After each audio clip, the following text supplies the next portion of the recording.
I'm Paul Edwards. I'm a self-published horror author, and first and foremost, a monster kid. Tonight I'm watching Trog from 1970, incredibly starring Joan Crawford. Trog is a pretty bad movie that has a lot of good things going for it. First and foremost, it has Joan Crawford herself. And for those who don't know, Joan Crawford had a very distinguished career in Hollywood. She actually began her career back in the silent movie era. In fact, you can see one of her silent films where she co-starred with Lon Chaney Sr. called The Unknown from 1927 on my Silent Horror Films podcast. Joan Crawford at one point had become the queen of Hollywood. She had her pick of roles. And slowly, over the course of time, her popularity waned until, unfortunately, there was a running joke among studio executives that she had become box office poison.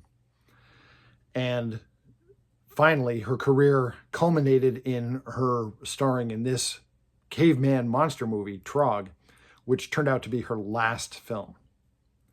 So I can just picture Joan Crawford as she was filming this movie, thinking to herself, I used to be the queen of Hollywood. I could have had any part. In this film, Joan Crawford plays an anthropologist. And in the opening segment of this film, what happens is that some cave explorers come across a forgotten, isolated cavern where a troglodyte primitive human being has somehow survived for millions of years. And this ape man promptly goes about killing some of the cave explorers and then is captured and brought to the attention of Joan Crawford, the anthropologist. So Trog is basically a husky humanoid with an ape face. And one of the things the film sort of has going for it is that the ape mask worn by Trog is not really that bad, but that's because it wasn't made by the people creating this film. It was a leftover prop from 2001: A Space Odyssey. Remember the Dawn of Man segment in 2001: A Space Odyssey? Well, one of those ape man masks became Trog. And Joan Crawford tries to slowly teach Trog human ways, human communication, and civilized behavior with some success. Unfortunately, not everyone is on her side. A lot of people are up in arms about this violent caveman being in her custody. And one of them is the great Michael Goff, who somehow always plays a villain. And usually a sort of a condescending, smarmy villain.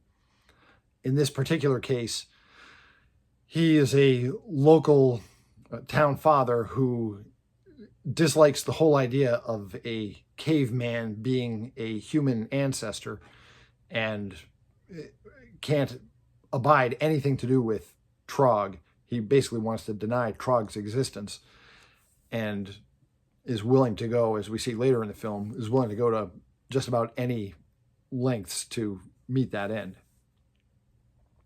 So, of course, this being a horror movie, the success in civilizing Trog doesn't last, and Trog winds up escaping and running wild on a murderous rampage through town.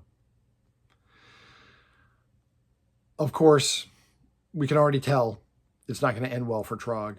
And although Joan Crawford's character does try to save Trog, she is regrettably not successful, and the townspeople win in the end. So there are a few good things about this B movie. One is Joan Crawford herself. Her performance is stellar. Another is Michael Goff, who is always great, especially in these antagonistic roles. The Ape Mask you'll have to count as something good. And an overlooked aspect of this film, because it often gets terrible, terrible reviews, but an overlooked aspect of this film is the first 10 minutes or so. The first 10 minutes or so are the segment where these young men are exploring the caves and encounter Trog, and it ends horribly for their expedition. Really, if the whole movie had kept the quality that the first 10 minutes had, it probably would be more favorably remembered. But as it is, it's considered a movie that's in some ways so bad that it's good. It's an enjoyable midnight movie, a movie that makes sense if you can't sleep at night and want to stay up watching something that doesn't take a whole lot of brain power, but is entertaining. And the story moves along. It never lags. One more thing that is worth mentioning that is good about this film is that there are scenes in it where Trog is remembering what life in prehistoric times was like. And in those segments, there's stop motion animation of dinosaurs and what life was like in the dinosaur age. And if you're ever watching Trog and have thought, wait a minute, where did this suddenly come from? Where did they suddenly get a budget in this low budget movie to make these stop motion animation dinosaurs? You guessed it. It didn't come from Trog originally. Like the Ape Mask, it was something left over from another project. In this case, it was left over from a very old Willis O'Brien stop motion animation production called The Animal World. Willis O'Brien, of course, is probably best remembered to us monster fans as the guy who brought King Kong to life in stop motion animation in 1933. But before King Kong, he had done The Animal World, and footage from The Animal World served as Trog's memories of the dinosaur age. So there you have it. That's Trog. Is it worth watching? If you're watching a video like this, you probably are into monsters, in which case, yes, it is worth watching. But it's never going to be anyone's favorite monster film, I don't think. And I'm pretty sure it's not going to be anyone's favorite Joan Crawford film either. Listen, if you enjoy classic monsters and vintage horror, you'll love my book series, the Mourner's Woods books. I sell them on Amazon.com as cheaply as Amazon will let me, 99 cents for an ebook. They're also available in paperback and audiobook.